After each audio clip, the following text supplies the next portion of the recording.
Hey y'all, hope you're having a great day. It is beautiful here in West Tennessee today, probably one of the nicest days we've had so far this year in 2023. And starting one of my projects today that I really don't look forward to every year, and that is mulching. But I'm going to give you a tip today on how to save money on a free item that you probably have around the house that's going to save you from having to buy weed barrier today.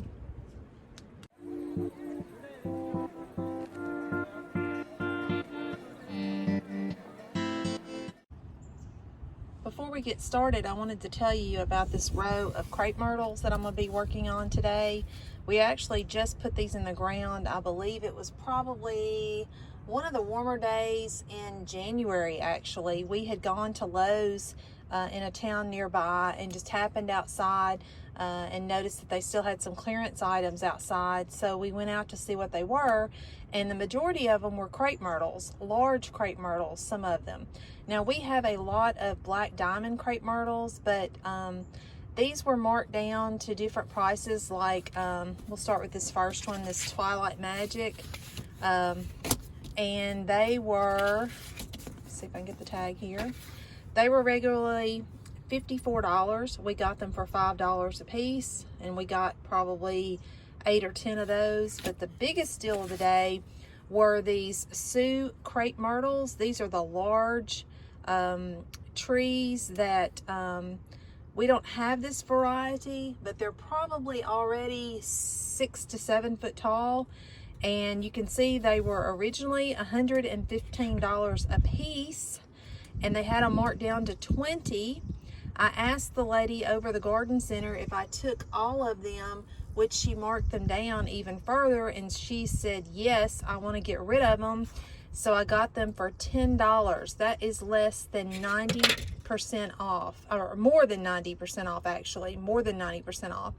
And the young lady that was checking me out, she said, well, you know, we talked about these, but they're all dead. Well, they weren't dead. They are dormant. They were dormant. They still are dormant. It is the first day of April here in Zone 7B, but they're going to start putting out soon.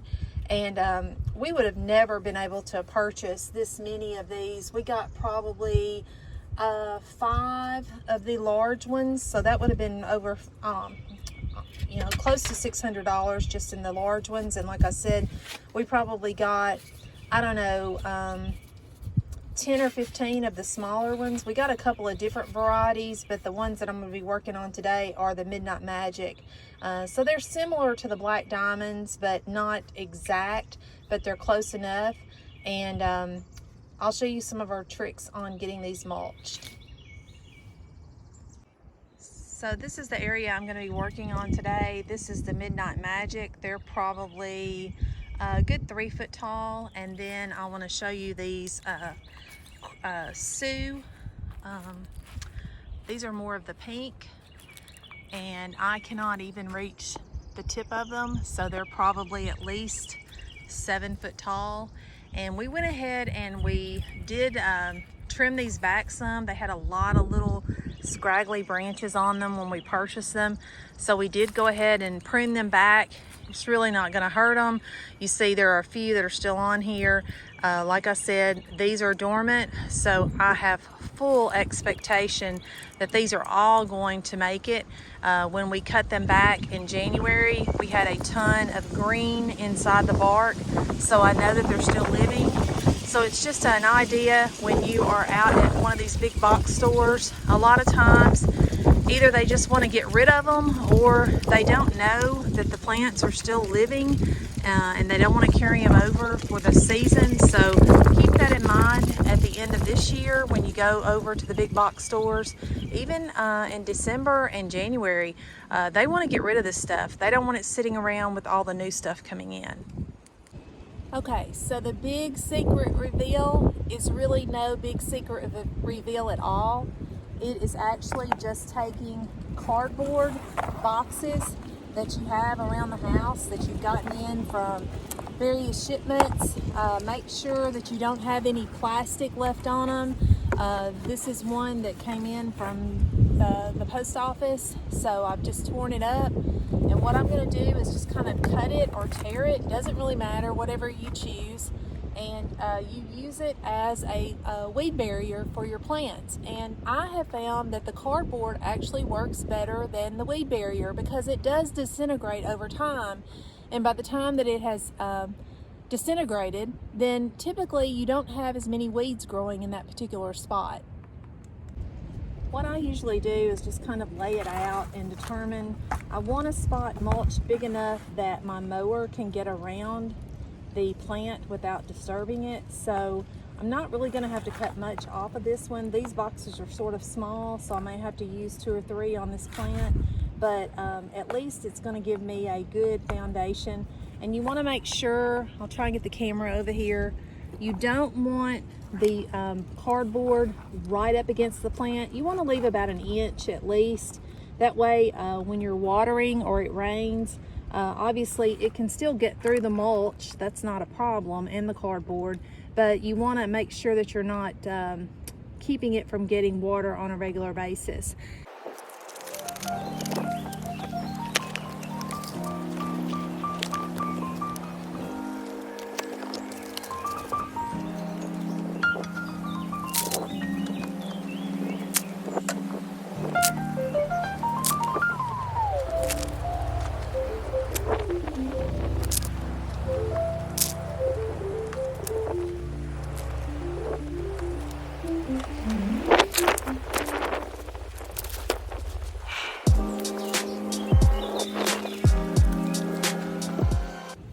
Okay, so you can see I got my mulch spread. It's pretty thick. It's probably, I don't know, 4 inches thick here around this plant.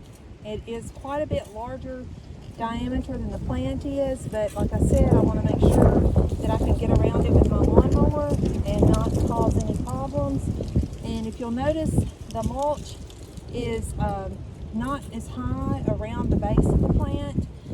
Again, a reason for that is the same reason not putting the cardboard right up against the plant is to allow the water to get into the roots quicker. And of course, you all know with mulch, it lasts about a season if you're lucky. And I know that a lot of this will probably dry and blow away or whatever, but it really helps keep these roots down from the plants, makes them look nicer. So that's 1 down, and I've got 1, 2, 3, 4, 5, 6 more of these to go, and an entire yard to mulch actually. But these are the only ones right now that I'm having to put down the cardboard for. So we wound up getting all 7 of them done. We did them the same way as the first one that I showed you by putting the cardboard underneath the mulch. And if there were any high places, I took a rake and kind of leveled it out a little bit. But I didn't worry about pulling out any weeds because, again, the cardboard's going to be a good barrier. You can take and water the cardboard before you put it down if you want. I didn't because we had a big storm here last night, and the ground's still saturated, so I know that was going to wet it. But the next time you're looking for some weed barrier, get some of those Amazon boxes out, some of the post office boxes you've got stuck in the garage, cut them up, place them around your plants, and I think you're going to be very pleased with what happens. And just a reminder, again, always check those clearance aisles at your big box stores on your plants, especially at the end of the season. Thanks. Hope you all have a great afternoon and a blessed weekend.